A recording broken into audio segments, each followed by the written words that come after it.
Muy bien, pues vamos a orar para iniciar. Padre, gracias por este tiempo en tu palabra. Te pido, Señor, que puedas bendecir nuestro tiempo y queremos simplemente agradecer, Señor, este Día del Padre. Y antes de felicitar a cualquier padre terrenal, queremos honrarte a ti, nuestro Padre, nuestro único, poderoso, glorioso, maravilloso Padre Celestial, Señor. Así que bendice este tiempo en tu palabra, en el nombre de Jesús. Amén. Pues quería hablar un poquito acerca de un tema un poquito medio diferente tal vez al inicio, acerca de las embajadas. ¿Cuántos saben qué es una embajada? ¿Sí? México tiene embajadas en la mayoría de los países del mundo, no en todos, pero en la mayoría de los países del mundo. Y toda embajada representa los intereses del país de origen, la nación donde, o sea, no la nación donde está la embajada, sino su nación de origen. Y toda embajada es una extensión del gobierno original, ¿sí? Entonces, lo que ocurre dentro de una embajada mexicana es como si estuviese ocurriendo en México, aunque la embajada esté en Alemania o en Corea o en cualquier otro lugar, ¿sí? Porque las leyes que rigen y que gobiernan a toda embajada mexicana o de cualquier otra nación son las del país de origen. Entonces, todas las embajadas son consideradas territorio soberano en el país donde están. O sea, si uno como mexicano o mexicana o colombiano o cubano o lo que sea, ¿verdad?, está de visita en otro país y tiene algún problema, lo importante es que llegue a su embajada en aquel país, porque ¿qué es lo que sucede? Apenas pasas por la puerta de la embajada, has entrado a México o a tu país de origen, ¿ok? Aunque estés en China, aunque estés en cualquier otro lugar, ¿sí? Y si el país es lo suficientemente grande, entonces muchas veces no solo hay una embajada, sino hay consulados a través del país, ¿sí? Que es la misma situación. Aquí en la ciudad donde vivimos hay un consulado norteamericano. Si yo entro a ese consulado, estoy en Estados Unidos, aunque estoy aquí a algunas calles de donde estamos. Así es como funcionan las embajadas y los consulados. Y igual es con México. Y México tiene su embajada principal en la capital, en Washington, pero tiene consulados en Chicago, en San Francisco, en no sé dónde más tiene, en Nueva York, ¿sí? Y comienzo con eso y comento eso porque así es como funciona el reino de Dios, el reino de los cielos. El reino de Dios tiene muchas embajadas en las naciones de la tierra que representan o deben representar los intereses y las leyes del gobierno de origen, ¿sí?, en la nación donde se encuentran. Y cada embajada celestial se debe gobernar por las leyes del país de origen, del lugar de origen, ¿sí?, que es el reino de Dios. Entonces, las embajadas son las iglesias. Cada iglesia es una embajada, ¿sí? Hoy en la mañana estuvimos viendo en el libro de los Hechos, si es que no has tenido oportunidad de venir a los discipulados, puedes venir, se ponen muy interesantes. También los están en línea en el canal de YouTube, en las redes sociales. Y estábamos viendo que el apóstol Pablo, su intención era de ir en cada país para establecer una embajada del reino, ¿sí? Básicamente, para establecer una iglesia, ¿okay? Porque la iglesia es una embajada del reino de Dios, ¿sí? Y toda la iglesia, o sea, cada iglesia en particular es como una embajada del reino de Dios, y toda la iglesia en todo el mundo es una manifestación local del reino de Dios, o debería ser una manifestación. Bueno, y comento y comienzo de esta manera porque así como cada iglesia es como una embajada del reino, Y como las embajadas aparte tienen consulados, es la misma cosa en la iglesia. Cada iglesia o cada embajada espiritual celestial tiene consulados. Y si la iglesia o las iglesias son la embajada del reino, entonces cada familia es como un consulado bajo la embajada que es la iglesia. ¿Se entiende el concepto? ¿Okay? Entonces tenemos eh, la embajada, que es la iglesia, ¿sí?, que nos ha establecido aquí en este lugar, y cada familia representada aquí es como un consulado, que a donde sea que está establecido el consulado, donde sea que vives, ahí es donde representas el reino, el gobierno del Señor en la ciudad, ¿ok? Y pues así como toda embajada tiene un embajador, toda iglesia tiene un pastor, un líder, una persona que es responsable de la iglesia. No es el más importante. Yo no soy el más importante de esta iglesia, porque ante los ojos de Dios no hay importancias, no hay rangos, no hay personas más valiosas que otros, ¿sí? La diferencia es que yo soy el responsable, y eso es algo muy importante, la responsabilidad. Y pues como cada embajada tiene un embajador y toda iglesia tiene un pastor o un líder o alguien que es responsable, entonces, de la misma manera, cada consulado tiene como a un mini embajador que se llama cónsul, ¿sí? Y de la misma manera, todo consulado espiritual, ¿y qué dijimos que era el consulado? La familia tiene un responsable delante de Dios por esa institución. ¿Y esa persona quién es? El papá.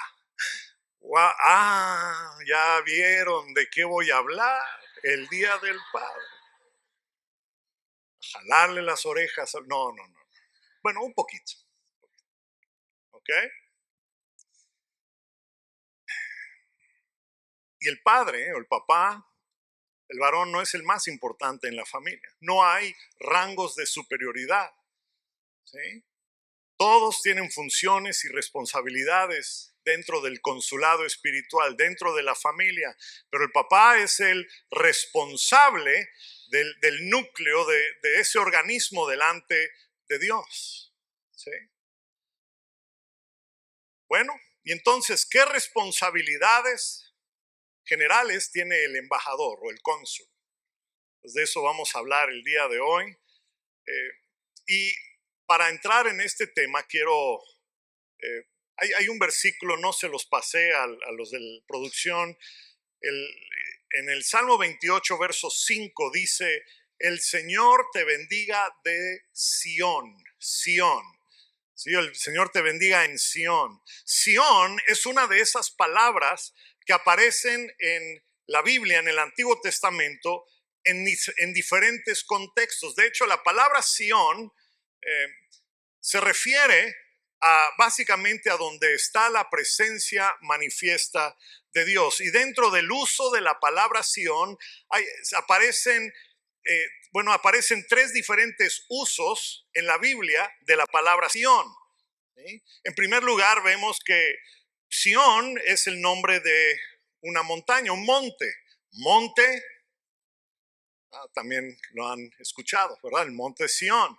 Y en el monte Sión hay una ciudad o parte de una ciudad santa a la cual hace referencia la Biblia, que se llama Sión, Jerusalén, ¿sí? Entonces vemos que Sión es un monte, vemos que Sión es la ciudad o el punto, o una parte de la ciudad de Jerusalén, y dentro de ese monte, que es Sión, hay un tabernáculo o templo, y ese templo es el lugar que también se llama Sión. ¿Por qué? Porque la palabra Sión básicamente en la Biblia se refiere a todo lugar donde habita la presencia de Dios, la presencia manifiesta de Dios. Y entonces el templo es el lugar donde un padre llevaba a la familia, a los hijos, a adorar a Jehová, a conectarse con Dios, ¿sí? Y a conectarse con los demás hermanos y hermanas que eran parte del pueblo de Dios, ¿sí? Entonces esa es la importancia de Sión, era el templo, el lugar de la habitación de Dios. Y miren, en los tiempos antiguos era inconcebible que un varón, o sea, no, no se podía concebir que un varón, un padre, no interactuara con el lugar donde se iba a adorar a Dios, ¿sí? Era inconcebible que una mamá judía se tenga que levantar temprano el día de reunión y decirle a su marido, hoy sí vas a ir a Sion. Vamos a continuar. Ok. Era la responsabilidad del papá. Decir, hoy es el día de reunión, vamos. Vamos a adorar a Dios. Vamos a conectarnos con el pueblo de Dios. ¿Sí? Era la responsabilidad del papá ver que su familia se conecte con Dios y se conecte con las otras familias que formaban parte del pueblo de Dios. Es una de las cosas más importantes que hacían los padres en aquel entonces y que hacían también, hacen los padres con sus hijos y por sus hijos. Es una de las cosas más importantes. Entonces, a lo mejor dirás, ay, pastor, pues qué hermoso este concepto de Sión y el monte santo y la ciudad santa. Y no, bueno, pero eso es del Antiguo Testamento, eso no tiene nada que ver el día de hoy. ¿Estás seguro? ¿Estás segura? Porque si tú revisas en el libro de los Hebreos, ahí aparece en el Nuevo Testamento, van a notar en Hebreos 12 que aparece un monte santo, una ciudad santa y un lugar santo llamado Sión. Vean cómo dice el verso 22 y 23 de Hebreos 12. Dice que si tú te has acercado a Dios, ¿sí? Entonces dice, Hebreos 12, 22, 23, ustedes han llegado ¿a dónde? Al monte Sión, a la ciudad del Dios viviente, a la Jerusalén celestial y a incontables miles de ángeles que se han reunido llenos de gozo. No está hablando de cuando mueras. No está diciendo cuando mueras vas a llegar al lugar donde hay un montón de ángeles. No. ¿Sí? El hecho de que tú seas un hijo o una hija de Dios automáticamente dice, has llegado al monte Sión, la ciudad del Dios viviente, a la Jerusalén celestial. ¿Sí? Y voy a hacer una pequeña pausa aquí porque me viene a la mente que a lo mejor, bueno, en el libro de Apocalipsis hay una ciudad que desciende, que es la nueva. ¿Será que tiene algo que ver con esto que estamos leyendo aquí? Se los dejo de tarea. Muy bien, vamos a continuar. Porque a veces pensamos que la venida va a ser como un ovni, ¿verdad? En Apocalipsis y va a venir una ciudad de no sé cómo, pero es una referencia a la iglesia. O sea, Jesús va a regresar con el pueblo de Dios, ¿sí? Con la Jerusalén celestial. ¿Sí? Ustedes han llegado, dice el verso 23, a la congregación de los primogénitos de Dios, cuyos nombres están escritos en el cielo. Han llegado a Dios mismo, que es juez sobre todas las cosas. ¿Sí? Así que si tú eres parte de la familia espiritual, entonces automáticamente eres parte de este lugar llamado Sión. Quiere decir que tu origen deja de ser terrenal y se vuelve espiritual, y quiere decir que ahora perteneces a otro reino y a otro gobierno. Y entonces cuando te reúnes con tus hermanos y con tus hermanas a adorar a Dios, estás en Sión, el mismo lugar que aparece en el Antiguo Testamento. En este momento estamos en Sión. ¿Sí? Porque entrar a Sión significa entrar a la presencia de Dios, donde Dios se manifiesta en la vida de cada persona, en la vida de tu familia y de tus hijos. Y donde hay 2 o 3 congregados en su nombre, donde hay ¿cuántos? 2. Él está allí. Donde hay dos o tres, ese lugar es Sión. ¿Okay? ¿Estamos todos? Bueno, por eso en el Salmo 128, cuando dice que el Señor te bendiga de Sión o en Sión, ¿sí? Quiere decir que para que tú puedas recibir bendiciones de parte de Dios, tienes que estar conectada o conectado a Sión, a ese lugar que es la presencia de Dios. Tienes que acercarte a Él de manera individual y con la familia. Es muy, muy importante, porque las bendiciones que vienen de Dios únicamente pueden ser si estás conectado o conectada a Él y si eres parte de la familia de la fe. ¿Okay? Solamente aquel que es un ciudadano del reino, ¿sí? Que está conectado o tiene alguna relación con su embajada espiritual, es entonces el que tiene acceso a las bendiciones que hay en Sión. Amén. Muy bien.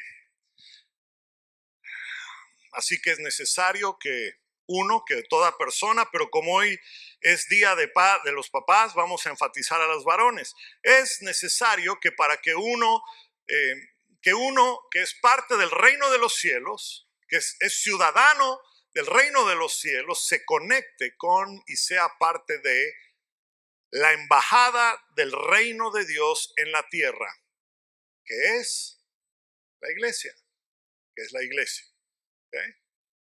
Pero muchos no entienden qué es la iglesia y para qué sirve.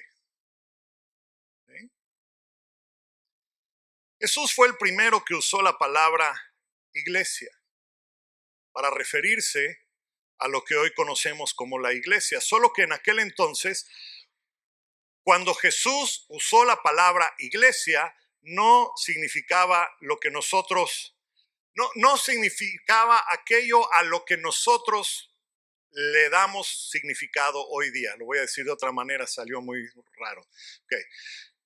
La palabra eclesia, que es en griego lo que se traduce al español como iglesia, ya estaba en uso en el tiempo de Jesús. Jesús no inventó la palabra iglesia, la tomó prestada del idioma griego. ¿Sí? Ya existía esa palabra desde 500 años antes de Jesús.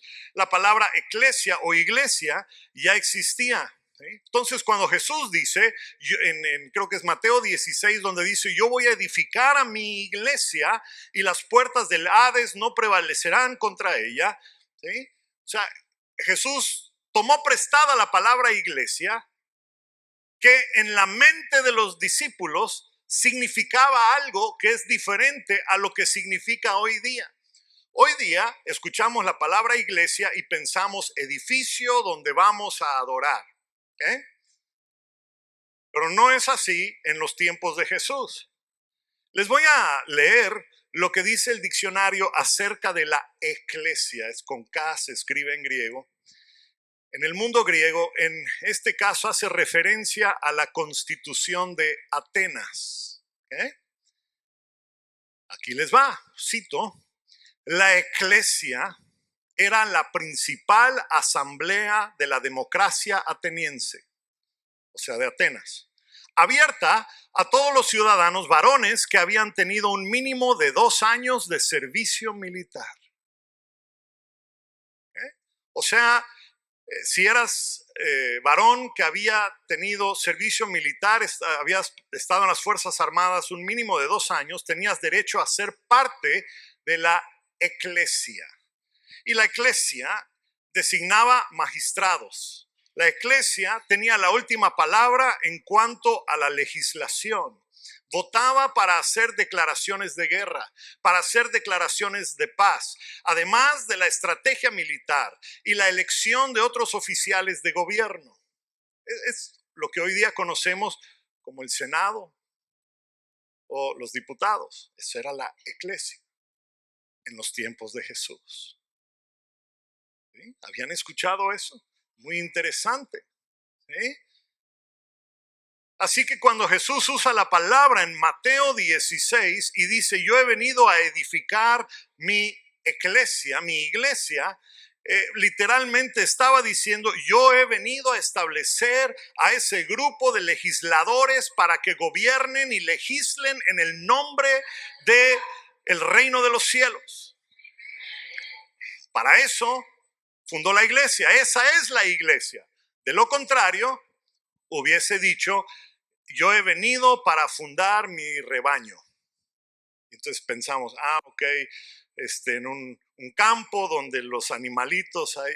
No, usó la palabra iglesia para que podamos entender, o cuando menos en aquel entonces, y se ha diluido en 20 siglos, pero en aquel entonces ellos entendían que eran los que gobernaban los asuntos de la ciudad, eran los gobernadores, la Cámara de Diputados y Senadores de su momento. Así que Jesús estableció la iglesia espiritual para poder ejercer autoridad y para gobernar. ¿Sí? Y entonces, lo que dice Jesús acerca de la iglesia o de la eclesia es que confronta las puertas del Hades, y el Hades es el lugar de la muerte, el lugar de la muerte. Jesús estableció la iglesia para que pueda detener todo aquello que quiere traer muerte y destrucción a la vida de sus hijas y de sus hijos. ¿Okay? Para eso es la iglesia. La eclesia es para venir en contra de todo aquello que quiere traer muerte y destrucción a la familia de la tierra. ¿Okay? Así como las embajadas terrenales buscan promover los intereses de su país de origen, de la misma manera la iglesia, la embajada espiritual, necesita ver que los intereses del reino de Dios, del reino de origen, se establezcan y se cumplan en la tierra. Se cumplan en la tierra y se cumplan en los cielos. Efesios 3:10 nos dice que el propósito de Dios para la iglesia fue para mostrar la amplia variedad de su sabiduría a todos los gobernantes. Tenemos creo que les di ese versículo, Efesios 3:10. El propósito de Dios fue para utilizar la iglesia para mostrar la variedad de su sabiduría a gobernantes, autoridades invisibles que están en lugares celestiales. ¿Sí? La iglesia es la responsable de dar a conocer no solo a los seres humanos, sino también declarar a los seres celestiales los propósitos eternos de Jesucristo. Entonces, si la embajada de un país no está bien, entonces muy difícilmente va a poder contribuir a que su país de origen avance. Si la embajada que dijimos que es la iglesia, si la iglesia no está bien, entonces no va a poder ejercer la autoridad del reino que estableció a la embajada. ¿Sí? Porque la iglesia es el vehículo que Dios usa para legislar en el mundo. Es la manera que Dios usa para establecer los intereses de su reino celestial. ¿Okay? Muy bien. Ahora, la estrategia de Satanás, te van a despertar los varones. La estrategia de Satanás es hacer dos cosas con respecto a la iglesia. Por un lado, busca atacar a las embajadas, ¿sí? O sea, las iglesias. Busca mantener dividida a la iglesia para que nada más estén peleando entre sí, para que hayan murmuraciones, ira, contienda entre sí, peleándose por cosas que son insignificantes. Esa es una estrategia del enemigo.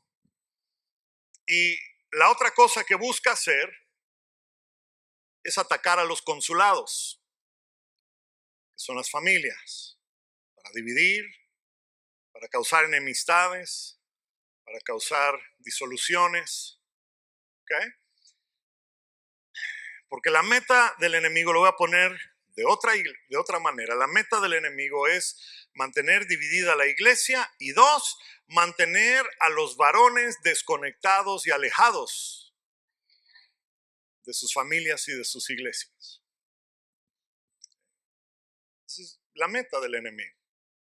Porque ellos, los varones, ¿okay? Si usamos la terminología de embajada, consulado, ¿okay? Pues los varones son los cónsules, el cónsul general de su familia. Son los responsables delante de Dios por la condición espiritual de su casa. Y hoy día vivimos en un tiempo donde muy pocos varones se involucran en realidad en las cuestiones de la casa de Dios. ¿Sí? Generalmente, no estoy hablando de esta iglesia, estoy hablando de la iglesia en general. En todo el mundo es la misma cosa. Las iglesias están llenas de mujeres, de niños, pero no hay tantos varones. Y esto se debe a que los varones ven a la iglesia como un examen médico. ¿Cuántos saben que después de cierta edad hay que ir a hacerse su colonoscopía? Ay, pastor, ¿qué está diciendo? O algún examen médico. Vamos a dejarlo así. Vamos a bajarle. Y los varones piensan, bueno, pues tal vez sea bueno que yo vaya, pero es muy inconveniente eso. Mejor lo dejo para después. ¿Eh? Y así es como a veces ven a la iglesia. Dicen, sí, pues tal vez sea bueno que yo vaya, pero no, después se la pasan cantando, después no, estamos ahí 2 horas y media. No. ¿Eh? Hemos cambiado la función y el enfoque de la iglesia. En lugar de ser un vehículo para traer la presencia de Dios a la tierra y a las familias, en lugar de ser un cuerpo legislativo que gobierna y declara y ejerce autoridad en el territorio donde Dios puso a la embajada, se ha vuelto la iglesia, o sea, les digo, no esta iglesia, sino en general. Se ha vuelto la iglesia como un club social donde nos hemos conformado con unos cantos, un sermón, pero cuidadito si se pasa de tanto tiempo, no, ya, no sirve esa iglesia, se tarda mucho el pastor predicando. Eso es lo que sucede y nada cambia. ¿Sí? No hay verdadera adoración. Pero como ya vimos, la intención de Dios es que el cuerpo sea la eclesia, el cuerpo legislativo que trae el cielo a la tierra y que manifiesta el poder de Dios. Ahora, leímos, o bueno, no lo leímos, se los mencioné, saben el versículo, en Mateo 16, donde dice Jesús que está edificando la iglesia, ¿sí? Y dice que las puertas del Hades no pueden prevalecer contra ella. Ahora, Mateo 16, 19, el versículo que sigue, dice que le ha dado llaves a la iglesia. ¿Le ha dado qué cosa? Llaves. Llaves abren cerrojos, nos dan acceso a cosas que por su valor generalmente mantenemos bajo llaves. ¿Sí? Yo puedo tener una hoja o 5 hojas que no valen nada, ¿sí? Pero si esta hoja contiene el título de propiedad de mi casa, adivina qué, lo voy a guardar bajo llave. ¿Sí? Si una hoja contiene la factura de tu automóvil, la vas a guardar bajo llave. La vas a poner en un lugar seguro, porque las llaves abren cerrojos, nos dan acceso a cosas que son valiosas por nosotros. ¿Sí? Y usamos llaves para la casa, para el carro, para abrir cerrojos, cerraduras, candados. Para eso usamos las llaves. Y entonces, en Mateo 16, 19, dice que nos ha dado llaves, plural, no una, llaves. ¿Por qué? Pues porque diferentes llaves abren diferentes cosas. ¿Estamos de acuerdo? ¿Sí? Y entonces, en el versículo anterior, cuando menciona el Hades, donde dice que Jesús está levantando a su iglesia y las puertas del Hades, plural también. ¿Sí? Las puertas están en plural, las llaves están en plural. ¿Por qué? Porque para cada puerta que el infierno abre en nuestra contra, hay una llave que cierra esa puerta. ¿Ok? Es así como funciona. Para cada puerta que el enemigo quiere cerrar, por la cual tú debes accesar, pero el enemigo la quiere cerrar, hay una llave que abre esa puerta. Por eso hay puertas y hay llaves. ¿Sí? Y bueno, algunos de ustedes saben que yo en mi vida anterior, antes de pastor, viajaba de negocios, trabajaba en una empresa, viajaba mucho y pues me quedaba en hoteles en diferentes lugares y algunos de estos hoteles tienen llaves que en realidad no son llaves así, son tarjetas, ¿verdad? Entonces uno toma la tarjeta y ya sea que la mete o la acerca o le da o lo que sea, se sale una lucecita verde y abre y entra uno a la habitación. Yo me acuerdo que una noche llegué muy tarde a un hotel en otro país y ese día me había quedado la noche anterior en otra ciudad. Y desperté muy temprano, viajé todo el día, llegué a este otro lugar, estaba yo muy cansado y era un hotel en una ciudad donde habían terremotos y a mí no me gusta quedarme en lugares altos, menos en zonas sísmicas. Y nada más tenían una habitación en el piso 17. Y digo, bueno, entonces ya estaba molesto, estaba cansado. Recuerden, era antes de pastor. Mi chip era diferente. Bueno, el caso es que llego allá, o sea, me dan la llave, la meto en la bolsa, cargo todas mis cosas, subo en el elevador hasta allá, llego hasta allá, saco la llave y la pongo enfrente, ¿verdad? De la cerradura y nada. Intenté 2 veces, 3 veces.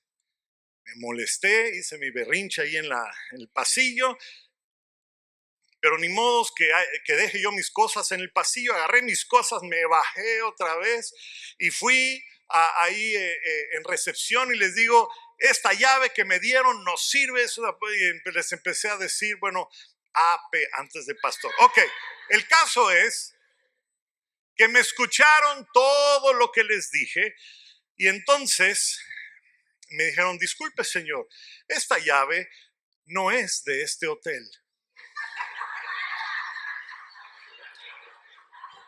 O sea, que del hotel anterior, de la noche anterior, la había metido en la misma bolsa y cuando me dieron la llave de ese hotel, la metí en la misma, pero agarré la otra. ¿Sabían que eso pasa en la iglesia también? ¿Sí? Usamos a veces la llave equivocada, la oración equivocada, la acción equivocada, la persona equivocada haciendo el trabajo equivocado. ¿Sí?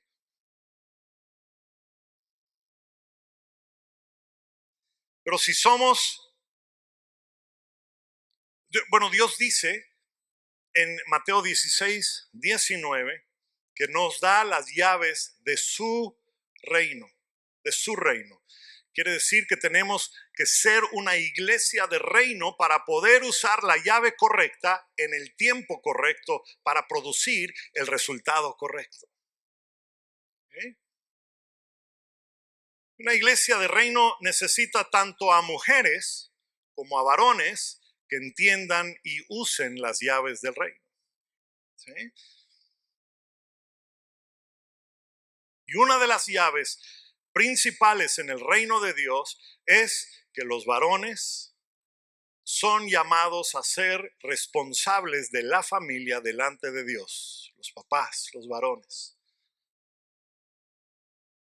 Por lo tanto, Dios llama a los varones, llama a los papás para ejercer autoridad, para ejercer responsabilidad en la familia delante de Dios, a ejercer liderazgo en su consulado, en la familia.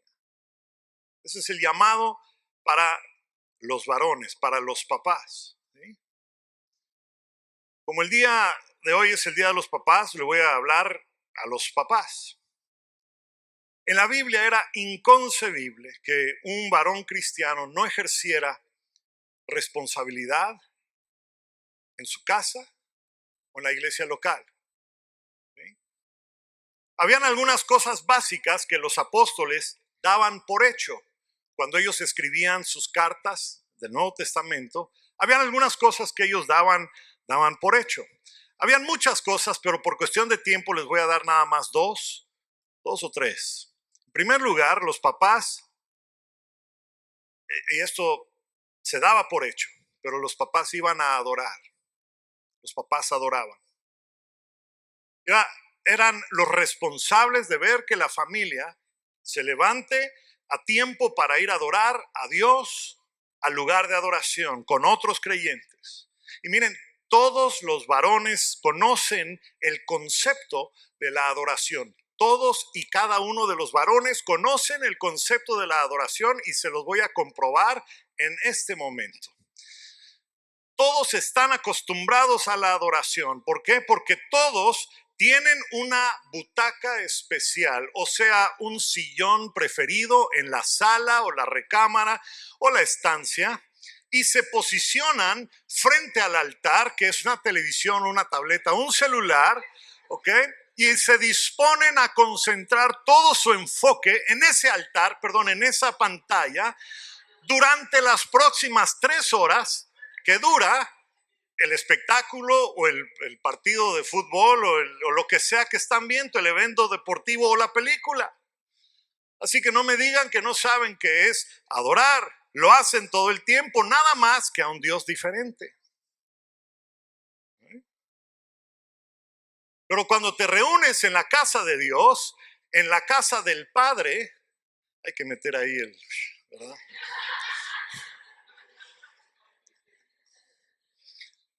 El anuncio, así es. Celebras a Dios por quien es. Celebras a Dios por lo que ha hecho y por lo que estás confiando en que Él va a hacer en tu vida y en la vida de tu familia. Amén.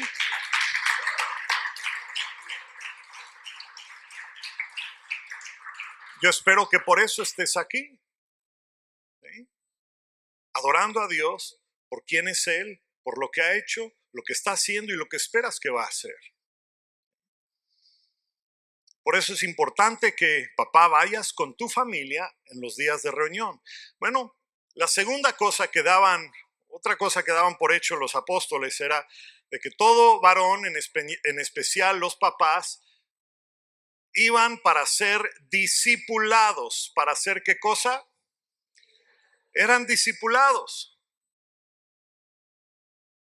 El discipulado es el proceso que ocurre dentro de una iglesia que lleva a una persona de una inmadurez y de una falta de conocimiento y una falta de entendimiento a la madurez y al conocimiento de la palabra y de la voluntad de Dios, ¿sí? Y si son responsables delante de Dios por sus familias, pues entonces necesitan ser personas maduras en la fe. De hecho, hay un versículo en Corintios, no me acuerdo dónde está, creo que es Corintios 14 o primera 14 o algo, pero y este versículo siempre molesta a las mujeres. Pero ahorita se los voy a explicar, ¿sí? Es donde dice que el apóstol Pablo le dice a las mujeres que si tienen preguntas con algo relacionado a temas espirituales, que le pregunten a su marido en la casa. ¿Han leído ese versículo?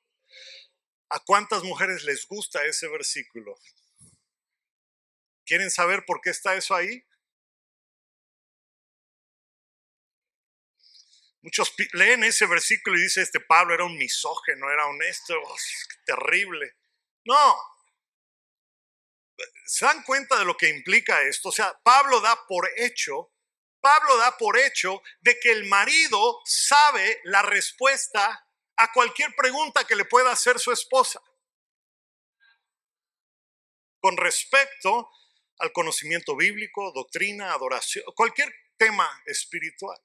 Pablo da por hecho que el marido o sabe la respuesta o sabe dónde conseguir la respuesta.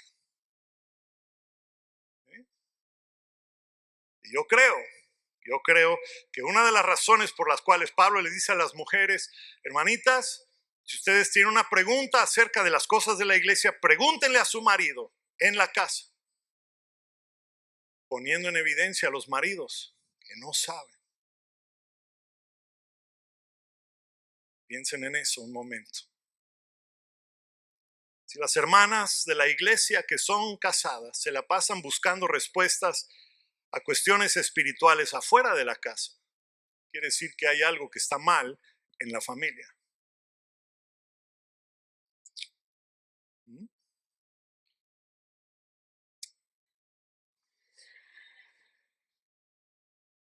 Y esto que les digo no es porque los varones deben saber todo, ni deben ser ni deben ser más que los demás, sino es porque son responsables delante de Dios. Bueno, esto lo vemos en un ejemplo. ¿Por qué creen que cuando un equipo está jugando terriblemente mal, un equipo de fútbol o béisbol, del deporte que sea, juega terriblemente mal, ¿a quién es al que echan? A los jugadores, al que hizo el autogol, al que hizo esto, al que hizo... No, al entrenador. ¿Por qué si él no es el que jugó mal? Él no es el que cometió una burrada. Es el responsable. ¿Eh? Piensa en esto un momento. Cuando Adán y Eva pecan en el huerto del Edén, Dios no baja y dice, Eva, ¿dónde estás? Porque Eva fue la que en realidad la regó primero. Tampoco dice, Adán y Eva, ¿dónde están? ¿Por quién pregunta? Adán, ¿dónde estás? ¿Por qué Adán? Porque es el responsable. Somos responsables los varones, los papás. Nos ha confiado la responsabilidad de cuidar y proteger la vida familiar, de que vivan y conozcan y crezcan en los propósitos de Dios, los hijos. Y para eso es necesario que los varones sean discipulados, instruidos, enseñados. Amén. Amén, sí, pastor. Puras mujeres escuché que dijeron amén. ¿Eh? Bueno.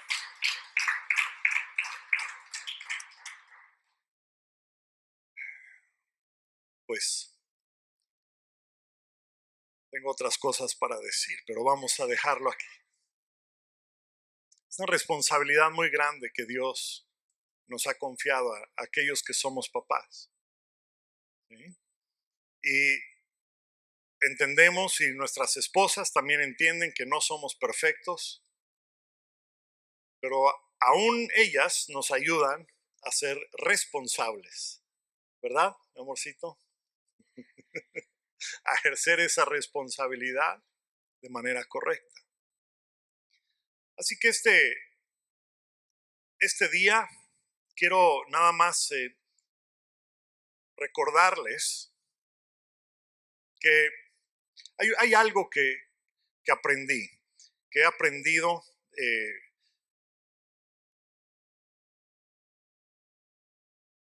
en casa, cuando crecí, porque miren, y esto es algo que se aplica a todos ustedes. Cuando crecemos en casa, nuestra mamá está bien cansada y aún así tenemos desayuno, tenemos comida, tenemos ropa planchadita para ir a la escuela. ¿Eh?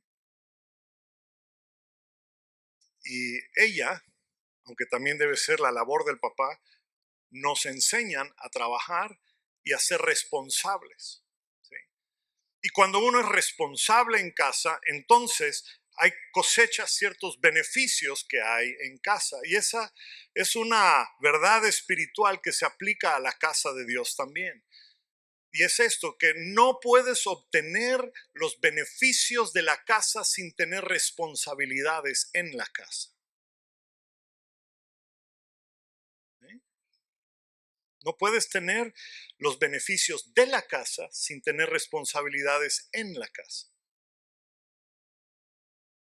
Por eso el día de hoy yo quiero eh, darle gracias a Dios por la vida de los papás, pero también recordarles de nuestra responsabilidad delante del Señor, de instruir a nuestros hijos. Y sobre todo, si nuestros hijos quieren eh, tener alguna responsabilidad, algún beneficio de la casa, ¿sí? Porque nuestros hijos así son. Si no, pues les puedo contar historias de mi hijo, pero ¿para qué les cuento eso si ustedes tienen los suyos? ¿Verdad? Desde que saben hacer ruido, nos están diciendo las cosas que quieren, ¿sí? Y siguen haciendo ruido, así es. El caso es que el ser un padre, ¿verdad? Implica, es un arte porque tienes que enseñar responsabilidad y al mismo tiempo templar las expectativas del joven o de la señorita, del hijo, de la hija, pero enseñar una responsabilidad de tal modo que tú puedas cosechar los beneficios de ser parte de esta familia. Y lo mismo en la familia espiritual. Cada uno de ustedes que son hijos o hijas de la casa, pues les animamos siempre, siempre a que se levanten, a que se involucren, a que crezcan, ¿sí? Y no nada más digan, yo quiero esto, yo quiero aquello, dame esto, ¿verdad? No enseñamos aquí en esta iglesia a que tú nada más puedes venir cada domingo y decirle a Dios, yo quiero esto, yo quiero aquello, dame esto, en el nombre, como decimos, en el nombre de Jesús, ciertamente tiene que ocurrir, ¿verdad? Les tratamos de inculcar la importancia de ser responsables, responsables en sus vidas, responsables en sus decisiones, responsables en sus vidas espirituales, responsables en sus oraciones, en su lectura de la palabra, ¿sí? Y por eso es que Dios los ha traído a este lugar y les ha dado mentores, les ha dado padres, papá, mamá, para que siempre los animen, les jalen las orejas de vez en cuando, ¿verdad? Para eso estamos. ¿Sí? Los que vean que tienen orejas más largas, bueno, ya saben, han pasado procesos más largos. Pero es así en la vida también de su familia. Es lo mismo en la vida familiar. Amén.